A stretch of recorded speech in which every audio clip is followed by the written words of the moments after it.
अच्छी लगती है। नाम क्या है इसका? शार्लेट। क्या प्यारा नाम है यहाँ किसी के बरक्स। उम्र क्या है इसकी? क्या शादीशुदा है? मेरे दिल की धड़कन एक लम्हे को रुक सी गई। अब क्या सोच रही हो सास साहिबा? अरे माँ, मुझे क्या पता होगा? और मैं इससे ये सब क्यों पूछूं? वो अजीब महसूस करेगी। किसी और औरत का बड़ा ख्याल रखते हो तुम एंड्रयू। क्या? आह, ये मैंने दिल की बात मुन्ह से कह दी। नहीं, कुछ नहीं, भूल जाए, ये बात अब से कहने वाली नहीं थी, ना ही कहनी चाहिए थी।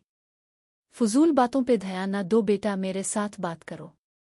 बताओ वो कैसी है अमूमी तौर पर? वो बहुत समझदार है, आजिज है, जो भी काम करे अच्छे से करती है, खुशमिजाज भी है, दूसरों को समझने का हुनर रखती है, बाइखलाक है और दफ्तर में एक रोशन पुरजोश साथी है। हाँ, वो बहुत साबिर भी है और गलती होने पर माजरत करती है, दूसरों के लिए आवाज उठाती है और खुद को दुनिया में कैसे संभालना है ये भी जानती है। कहना पड़ेगा वो एक साथ बहादुर भी है और नाजुक दिल भी। बाज औकात शर्मा जाती है, शर्मिंदा हो जाती है। तुम्हारी आंखें चमक रही हैं, चेहरा तुम्हारा जगमगा रहा है और तुम खुद को मुस्कुराने से रोक नहीं पा रहे हो एंड्रयू, किसी और औरत की बात करते हुए। लेकिन मुझे ये सब अच्छा नहीं लगता। मैं सोच में पड़ जाती हूँ कि एक अजनबी औरत जिसे तुम्हें जाने चंद दिन हुए हैं, वो तुम्हारे चेहरे पे खुशी ले आई जो मैं सालों में ना ला सकी। तुमने कभी मुझे ऐसे महसूस नहीं किया जैसे इसको देख कर करते हो, जैसे मैं तो इस कहानी का कोई गैर जरूरी किरदार हूं और वो हीरोइन है, तुम हीरो। चाहे मैं कुछ भी कर लूं, तुम्हारे दिल की धड़कन नहीं बन सकती। मुझे ये सब अच्छा नहीं लगता, बिल्कुल भी नहीं। मैं ये सब नफरत करती हूँ। क्या मैं हसद कर रही हूँ?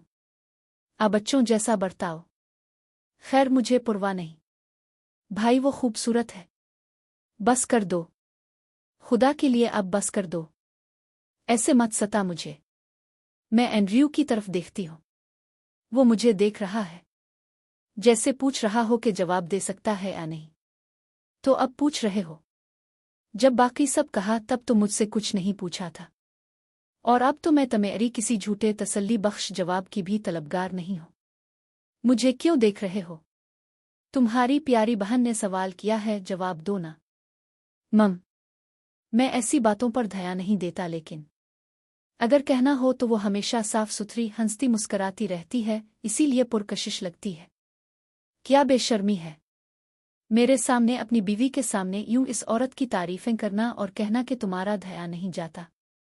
अगर खूबसूरत कहना था तो सीधे कह देते, इतने अल्फाज में ना लपेटते। वाकई दिल कर रहा है आपकी मददगार कोलीग से मिलने का भाई। वो चालाकी से मुस्करा रही है।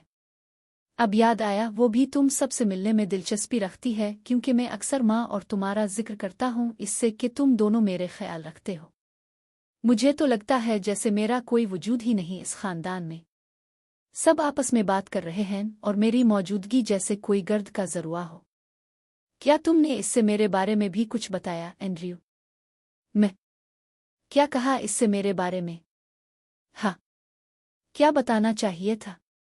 जरूरत महसूस नहीं हुई? क्यों पूछ रही हो? पता नहीं तो? मैं तुम्हारी बीवी हूं, तुम शादीशुदा हो इसीलिए। और चूंकि माँ और बहन का जिक्र किया तो लगा कि शायद। कितनी बचगाना बात है। और एक मिनट, क्या तुम मेरे इरादों पर शक कर रही हो? मैं तुम पर नहीं, इस औरत पर शक कर रही हूं जिसके बारे में मुझे कुछ मालूम नहीं। और ये क्या बात हुई कि मैं बचगाना हूं? तुम तमीज से बात करो, बदतमीज औरत। मेरे बेटे का नाश्ता खराब कर रही हो। अब दोनों के सामने मेरे शौहर किसी और औरत की ऐसे तारीफें कर रहे हैं और आप चाहते हैं कि मैं खामोश रहूं, एक बीवी होते हुए। अगर तुमने इसका ख्याल रखा होता तो शौहर खोने का डर ना होता। याद रखो, मेरा बेटा उनका वफादार है जो उसके करीब हैं, तुम जैसी औरतों के लिए नहीं। क्या भूल गई हो तुमने क्या किया था? बस करे माँ, बस करे। मुझे सांस लेने दें। सच तो यह है कि कभी ऐसा दिन नहीं आएगा जब आप मुझ पर यकीन करेंगी, इसलिए ये बात यहीं ख़त्म करें। वैसे भी मैं एंड्रयू के कभी करीब थी ही नहीं, क्योंकि आपने कभी होने नहीं दिया। वो सिर्फ एक बेटा और भाई रहा, शौहर कभी ना बन सका। मैं दरवाजे खटखटाती रही और वो अपनी ही दुनिया में खोया रहा, अपने खानदान के साथ जिंदगी गुजारता रहा और मैं इस खानदान का कभी हिस्सा ना बन सकी। मैं तो बस एक चूंटी थी जो हमेशा रौंद दी जाती है क्योंकि वो मुझे देखता ही नहीं था और ना कभी देखने की कोशिश की।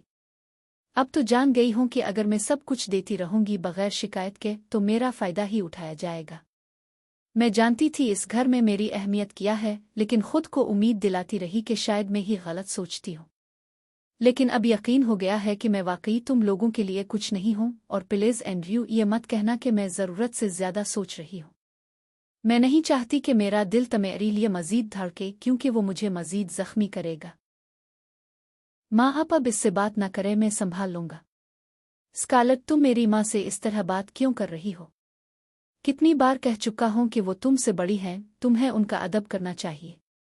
मुझे अंदाज़ा नहीं था कि तुम्हारे दिल में मेरे लिए इतना कुछ दबा हुआ है।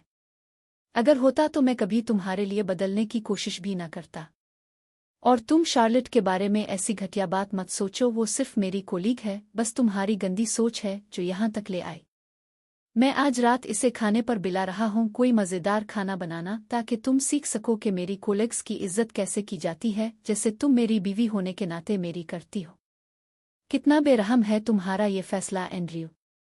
मेरी मदद करने के बजाय मुझे सजा दे रहे हो। कभी मेरे मामले पर गुस्सा नहीं आया तुम्हें, लेकिन किसी और औरत पर, और वो भी इसे तुम उस शार्लेट कह रहे हो बगैर किसी खिताब के।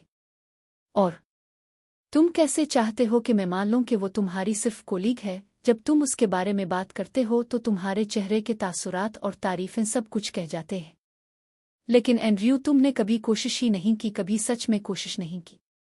मैं उन लोगों में से नहीं जो किसी की मेहनत को ज़ाय करें जब उन्होंने दिल से कुछ किया हो। और कैसे मान लूं कि वो सिर्फ कोलीग है जब तुम उसके बारे में इतने खुशगवार अंदाज में बात करते हो? अगर यहाँ कोई तीसरा शख्स बैठा होता तो वो भी यही सोचता, यकीन करने लगता कि तुम्हारी दिल में उसके लिए कुछ है।